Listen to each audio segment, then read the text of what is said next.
អ្នកចង់ស្នាក់នៅផ្ទះខ្ញុំតើស្ថានភាពបែបណាដែលបុរសនិងស្ត្រីនៅលីវពីរនាក់រស់នៅជាមួយគ្ន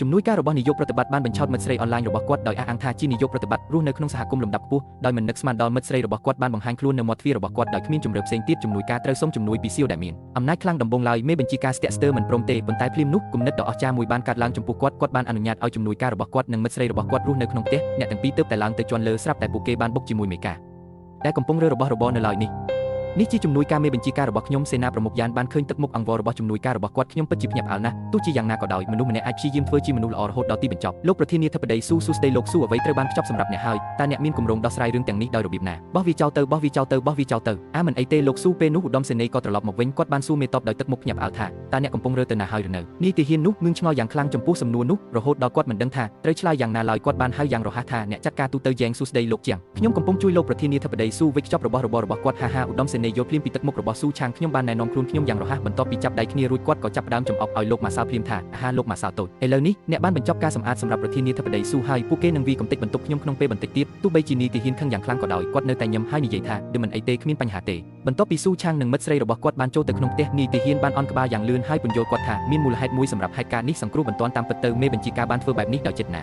ដោយប្រើលេសថាមិត្តរបស់គាត់បានផ្លាស់ទៅផ្ទះរបស់ឧត្តមសេនីយ៍ខ្ញុំមិនដែលរំពឹងថាឧត្តមសេនីយ៍នឹងធ្វើអ្វីមួយដូចនេះទេតើយើងបុរសម្នាក់និងស្ត្រីម្នាក់នៅលីវម្នាក់នៅតែម្នាក់ឯងក្នុងបន្ទប់ជាមួយគ្នាមានន័យយ៉ាងណាតើការនៅម្នាក់ឯងជាមួយបុរសនិងស្ត្រីមានន័យយ៉ាងណា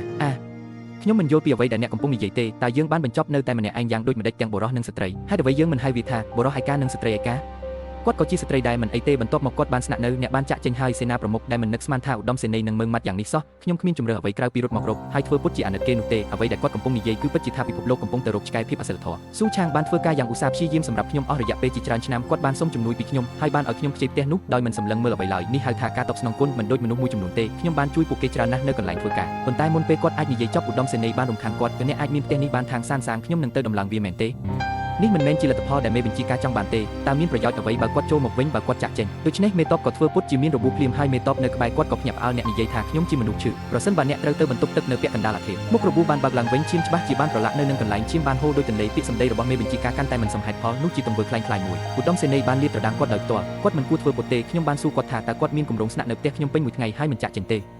ហើយថាគាត់នឹងទៅណាខ្ញុំចង់បានសន្តិភាពនិងស្ងប់ស្ងាត់ខ្លះតែជាងជានរណានៅយប់នោះប្អូនស្រីរបស់អ្នកបានឃើញគូស្នេហ៍វ័យក្មេងនៅក្បែរនោះបង្ហាញក្តីស្រឡាញ់ដោយមិនខ្វល់ពីអ្វីទាំងអស់តើអ្នកកំពុងធ្វើអ្វីសៀវយានហេតុអ្វីបានជាអ្នកកាច់សាហាវម្លេះតើមាននរណាម្នាក់ធ្វើឲ្យអ្នកខឹងទេលុះដល់ពេលនោះហើយដែលមេបញ្ជាការស្រាប់តែនឹកឃើញថាផ្ទះនោះត្រូវបានឲ្យជួលទៅឲ្យជំនួយការរបស់គាត់គឺស៊ូឆាងរួចហើយលើសពីនេះពួកគេថែមទាំងបានបដូរអត្តសញ្ញាណទៀតផងដើម្បីសុភមង្គលរបស់ស៊ូឆាងគាត់បានញឹមយ៉ាងរហ័សជាការសំទោសឧត្តមសេនីយ៍បានដើរចូលមកដោយជំហានស្រាលចិត្តរបស់មេបញ្ជាការបានប្រញាប់ប្រញាល់គាត់បានទាញឧត្តមសេនីយ៍មកក្នុងដៃរបស់គាត់ពួកគេបានបង្ហាញក្តីស្រឡាញ់របស់ពួកគេនៅចំពោះមុខពួកគេចង់ឲ្យពិភពលោកទាំងមូលដឹងអំពីភាពផ្អែមល្ហែមរបស់ពួកគេហេតុអ្វីបានជាប្រធានាធិបតីយ៉ាងហើយឆេវយូនីវ៉ាន់ថាប្រធានាធិបតីស៊ូឆាងបានពន្យល់យ៉ាងរហ័សថាឧត្តមសេនីយ៍រូបនេះរីករាយនឹងសេចក្តីរីករាយបែបនេះមេតបដ៏មានល្បិចក៏បានឆ្លៀតឱកាសនោះម្ដងទៀតដើម្បីទាញយកប្រយោជន៍ឧត្តមសេនីយ៍រូបនេះបាននិយាយថាគាត់ចូលចិត្តដើរតួជានាយកប្រតិបត្តិដែលមានអំណាចខ្លាំងហើយលងស្នេហ៍នឹងខ្ញុំឈុតឆាកដ៏កក់ក្ដៅនេះត្រូវបានគេឃើញដោយតារានៅក្បែរនោះគាត់មិនអាចជួយអ្វីបានក្រៅពីដកដង្ហើមធំដោយការច្រណែនមេបញ្ជាការមានការពេញចិត្តយ៉ាងខ្លាំងចំពោះខ្លួនឯងបន្ទាប់ពីត្រឡប់មកបន្ទប់វិញឧត្តមសេនីយ៍បានប្រាប់មេបញ្ជាការឲ្យទៅបន្ទប់របស់គាត់